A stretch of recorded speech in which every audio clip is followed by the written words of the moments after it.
So I'm starting at the end of the story here. This is an email I received today, and this is not the first time that Michael has threatened to make our private email public. Apparently he's going ahead with it, and so that is what has forced me to make this video, sharing private correspondence with you, the audience, because he's going to do it anyway, and he's made it very clear that he's going to do this to try to blacken my character or show everyone what a terrible, manipulative person I am. Again, it's not as if I'm out here even disputing that I'm a terrible person, but go ahead, Michael. This I'm showing first because it is the reason why I'm sharing correspondence in the rest of this video that otherwise I would have treated as extremely sensitive, extremely private, and would have taken to my grave with me as a secret. Fundamentally, I mean, I feel pity for the guy. I feel sorry for the guy. I don't really know it. Again, I don't have any inside information about what his situation is, but obviously there's a lot of suffering at his end. Obviously, in terms of sympathy, I'd like to think I can imagine how difficult the position he's in really is, and how, you know, he feels he's fighting for his own sense of honor and dignity. He's fighting for his girlfriend's sense of honor and dignity. And, you know, I mean, obviously, early on, especially when he started lashing out at me, I just assumed it was for that reason. I just assumed, well, God, you know, this guy's got a lot of pent-up grief and anguish, and now he's lashing out at me when obviously there are other people he should be lashing out at. But, you know, be that as it may, I don't hate him for that. And if you read this correspondence, I think very few people are going to really have the attention span to read this correspondence. I don't find it interesting. I think if you read it with any sense of who I am, if you're someone who's watched my channel for a while, you will realize that on the one hand, I'm being skeptical and reticent because this guy has sent me really conflicting and self-contradictory information, internally self-contradictory. What he said to me and what Hannah has said to me is self-contradictory. It is. And secondly, you know, I'm just trying to help. Like, I'm just talking to this guy saying, okay, well, what do you want me to do? Like, how can I help? Because basically he turned on me at a point where I mentioned this in the earlier video. At one point he just started saying to me that I was supporting Durianrider's story, Durianrider's version of events, and not Hannah's version. And I was shocked. I was like, how can this possibly be true? What do you mean? And then I kind of read through what he said very carefully at that turning point and went back and kind of looked at my video and looked at his videos. And I said, okay, so what you mean must be that even though you've stated publicly it's not about rape, even though Hannah has stated publicly it's not about rape, even though I had one Skype conversation with Hannah in which there was absolutely no suggestion whatsoever that rape was any consideration or factor in this, that the R word came into that. Rape was not a factor. Although sex was, you know, the word sex was used and the word rape wasn't.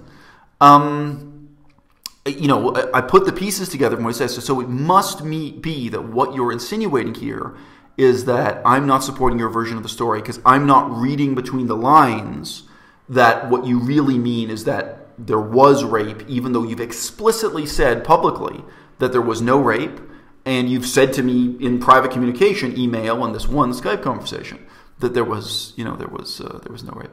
Here's the reply from Hannah Chloe. You will just note that I have highlighted in yellow there her confirmation that yes, she did publicly say that there was no rape. Quote, hi Isel, thanks for your reply. I'd like to address a couple of points you made. Quote, you described the sex as consensual. She replies, I'm certain I never described what happened in any detail. And as I said in my previous email, the issue of consent was never addressed. Well, look, rape allegations are very, very serious.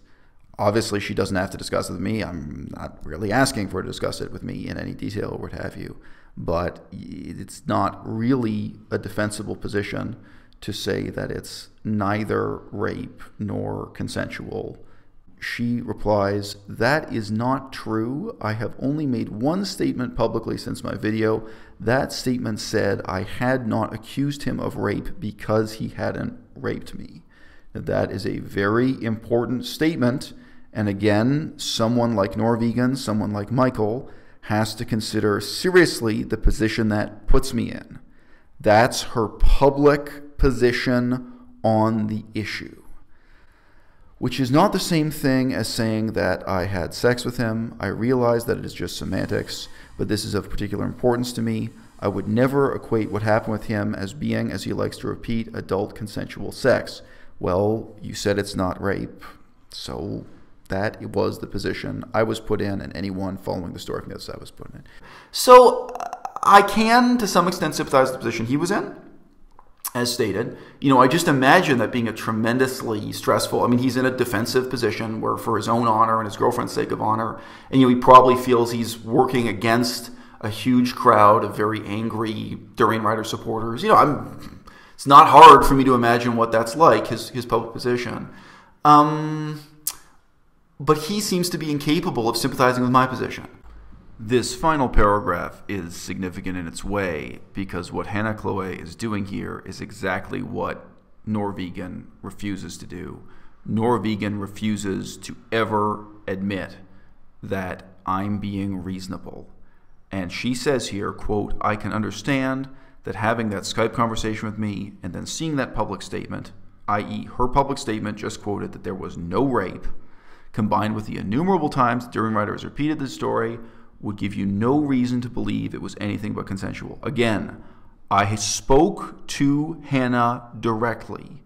I had no reason to believe it was anything but consensual, and Hannah herself acknowledges this at this stage. So I don't know why Norvegan finds it incomprehensible. Norvegan has declared he's trying to make me seem psychopathic, sociopathic, narcissistic, unreasonable. Well, Hannah could recognize that I was being reasonable, that at this point I had no reason to believe it was anything but consensual. Hannah can recognize that. Norvegan can't or chooses not to, and thus he's creating conflict where there shouldn't be any conflict. He's creating drama where there should not be any drama. I continue my quotation. I think that a lot of this will be addressed in Michael's video about Me Too. We can prove a lot of what Durianrider said to be lies, and my story is consistent with several other things like messages from other young women, which would be too coincidental for us to manufacture. Norvegan, you should have just let this conflict cease to exist at this point. I myself had repeatedly argued to you and expressed to you we had no reason to be enemies. But you insisted on making an enemy out of me. You insisted on making private correspondence public. You repeatedly declared to me that you were going to prove to the world what a terrible person I am. Although everybody already knows I'm a terrible person. But your girlfriend, Hannah, was fundamentally being reasonable here in just saying, acknowledging, I'd spoken to her privately by email and by Skype. I had read the public statements. There was no reason for me to think the sex was anything but consensual. She sees it, you can't, or you won't.